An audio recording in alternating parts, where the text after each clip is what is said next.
when you got the whole install that you're dealing with, that can be a little bit, I think it's hard. I really do. And so, but I think as you kind of zero in on what you're going to be actually calling for that individual person, it helps them a lot, So we'll see more of that the next few practices and into Saturday scrimmage. So, but to me, they both have had, things that they've done well and things where they look good and things where they still are growing and learning. So that's expected, So, but I think at the same time, as they just continue to handle the the pressure of having this hanging over them, I think that's also a good thing because that's part of preparing them for the role they're going to be in, which is loaded with pressure and loaded with expectations and loaded with things that you have to handle as being a quarterback at this level. So I think as they go through this process together and learn to lean on each other, they're going to need each other throughout the season, and they're going to lean on each other, on a weekly basis now. And so I want to see that continue. So I think they've both shown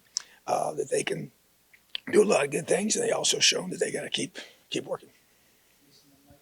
Kind of how would you assess some of those other position battles that were going on, maybe wide receivers and defensive backs or offensive line, defensive line in a scrimmage setting like that? How would you kind of evaluate how those reps were? Yeah, I think that if you start up front, I think it's becoming a little more clear on some of those guys, on both sides. Obviously, from an offense perspective, we got a lot of guys that have been here and are playing, and and we're kind of going through, and even these last couple practices, mix some guys from tackle to guard and guard to tackle, just to continue to create that depth, because at the end of the day, you're always trying to play your best five. So I do feel like we're seeing the ability to have, Khalil Benson can play guard and tackle. We put Josh Sales can play guard, some reps there. Matt Bedford can play guard and tackle. And so just trying to find the best combination. And with Max in the rotation, Max Longman. So just being able to get those guys. And we've had Mike Katic play at center at times, and Carpenter can play guard. And so just that position flexibility, we're working through that right now, and I think that's important.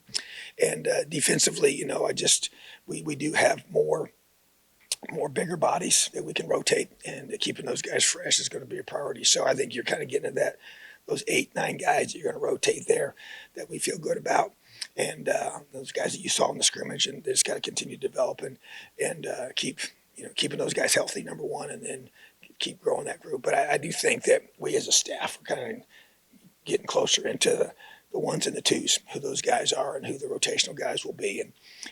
But the defensive line is one of those you're just going to play a lot of guys. I think that the position demands that, and the way we want to play and how we're going to do things, and we rotate them. So that's pretty consistent there. And every receiver, I think you still got, I thought Omar Cooper's really these last couple practices continues to make more plays, and showing up. EJ is showing up and making plays. D-Mac is continuing, and DQ and those guys, and Anderson. So just it's a lot of guys there that we're counting on. Obviously Cam Camper continues. He's obviously a special talent, and continue to build, to bring his rep base along and allow him to continue to grow and develop. So, but that, we're going to play a lot of guys at receiver. And Cam Perry's another one too. So all those guys are going to play, and we expect them to play. So I don't know that, we have it all fleshed out of who the starters are. I really don't think of it like that in a lot of ways. It's just who's going to be out there on the field helping us win. As you've kind of gone through camp, have you, I know you kind of review each phase. Have you changed your plan based on kind of where the team's been at each point? And then kind of a second part of that, has anything surprised you or kind of been unexpected, either player or position group, as you've kind of gone here through the first couple of weeks of camp?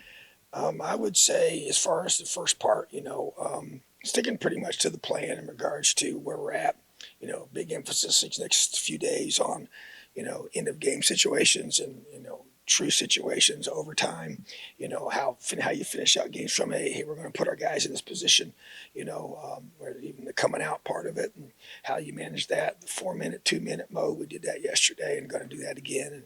And what that creates, and how you teach those parts of the game. So that to me is kind of gone from the scheme emphasis to in that whole installation to now more situational things that are growing in number. And then, to me, one guy that sticks out to me that's been a pleasant surprise is Lonell Carr. He's really shown a really just a very, very instinctual knack for getting to the quarterback, and so I think that's a huge thing that we we brought him here for, which is no question. I think he's just been able to, as he's bought into the training, bought into the disciplines of what we think it takes to be a special player here and in the Big Ten. Just used to seeing him grow in his knowledge of the defense, and you need that, and he and Miles have really sharpened each other in a huge way. I think Anthony Jones is really starting to come on. He's now getting into, several days of playing, the bull and the wolf position, different things we use him for. And so just to really have seen a lot of growth from him there, which is good. And I think that Nick Toomer's another one that sticks out to me that has been, just really, really growing and elevating himself these last few practices, So, and then offensively, I just like to continue to see, our guys up front. I just think that our ability to be able to, emphasize running the football and throwing the football effectively and taking some pressure off those. We got two quarterbacks that I know they're young, and I know they got things they got to learn. I get all that, but you see signs of them being able to do some really good things, and I like our running back room. I really do. So a guy that jumps out to me is Christian Turner, and he hasn't been out there full bore as much as he will here as he's continued to get healthier. But we know what we got in Jalen and Josh, and I just think having a third, fourth guy and Trent's really can come along as well. So David Holloman missed it a little bit, last couple of days, but he's back now and has been had his best camp. So just I feel like those are spots that have been what you want them to be. You want guys to elevate, and we got several guys that we feel like can help us be successful. At kicker, how did you feel like Alejandro and Chris handled the game-like situations in the scrimmage on Saturday? And I know Nico was out, but just where's he at? How's he been stacking up to those guys, and where do you stand with? Yeah, so he's been slowly brought back this week, so should be fully kicking tomorrow. So I'd get a chance to get a better evaluation on him. I expect him to step up and compete. Did not feel like that we got what we wanted out of that on Saturday. It's an area that definitely is a area of emphasis for us right now, but Nico was expected to be in the competition, and he will be here this week, and so definitely is an emphasis without question. So not to our standard this past weekend, and those guys know that, and so excited to get Nico back in that competition and see how he responds. Yeah, I don't think Aaron Steinfeld played in the scrimmage. I think he's been off to the side in some practices. I guess what's he been dealing with, and how's he doing health-wise?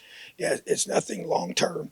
So he will be back and should be able to scrimmage this weekend. That is the expectation. So he'll practice tomorrow in a limited way, but he's getting himself back. So we need him. He's a guy that's made plays for us and thought he made some really good gains over the spring. Had a really good spring camp for us there, and now into the fall camp. So expected getting back this week. Coach, with the quarterback race, it doesn't matter who it ends up being. They're both going to be a young quarterback, as you said, and they're getting thrown to the wolves right off the bat against one of the top teams in the country.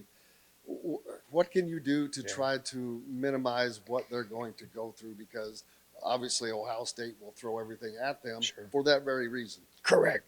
So yeah, it's that's the challenge, right? And so you got to be able to have enough in your arsenal to be able to be effective, but you also have to do a good job of taking some pressure off of them from a decision-making perspective, and being able to allow them to be able to be effective, in a hostile environment. Fortunately, it's at home. That's a huge plus, without question. So, but the intensity of the opponent and the speed and the power that they're going to see and how fast things are going to happen is going to be at a high level. So, that's on us as coaches. We got to do a great job of getting them and putting them in positions to be able to maximize whoever's out there on the field, and to be able to play to their strengths and allow them not to have to feel like they have to have the weight of everything, that they got to be, carrying all that themselves. They got to rely on their teammates, and we got to do a great job up front. We got to run the football very well. We got to be able to throw the football, and take the pressure off so they can't get any strong indicators on what we're going to be doing, So that's our responsibility as coaches, and because you're just trying to put them in the best position to be successful. So, but there's one way to learn, and that is being thrown in there, and that's how they're going to, it's going to be that case. So I'm excited for their opportunity to be able to showcase it. There's no doubt that they'll be tested to the highest level you can think of, this early in the season. But that's how you grow. And I think when you have the right mindset and you got the right plan, our guys are going to have a chance to be able to be successful.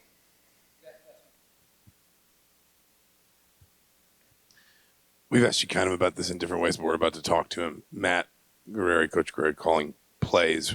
I guess how collaborative is that with you in terms of, you talked about in the past, wanting a defensive play caller to have maybe the freedom to put his own stamp on it, but you still want some of the principles and the fundamentals to be what you want out of that defense. So I guess what's the balance for you, both in terms of maybe holding on to some of those principles and also, as you've talked about, not wanting to be so involved that you're overcommitting yourself there, with just kind of week to week talking through his game plan, maybe not literally actual, play call by play call, but just that process.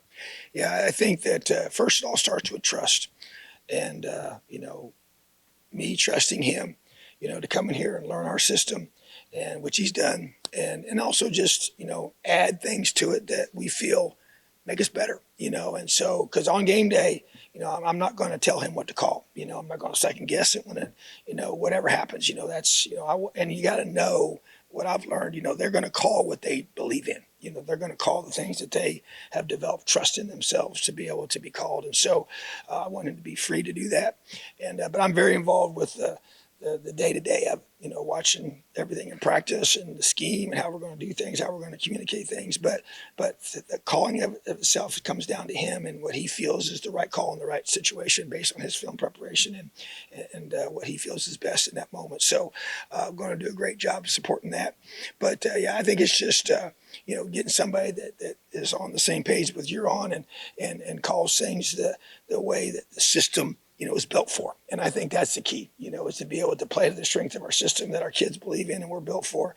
And so I totally trust him and have enjoyed working with him and feel like we're very aligned in how we do things and, aggressive mindset. I believe in that and being able to apply pressure, and it comes in different ways. And disguise is a big piece. And so that's always been that way for us here and the way we do things, so, but it's definitely different for me because that's the area that I am involved in and have called and have a strong opinions about, so, but also want him to be able to be free to make those decisions and not feel like he's not going to get, second guessed on game day. That's not what we're going to sit there and evaluate it, at halftime and then at the end, but together, but at the same time, he's a guy that I definitely am really, really excited that he's here with us and has done a really, really good job with our defense. Awesome. Have a great day. Elio.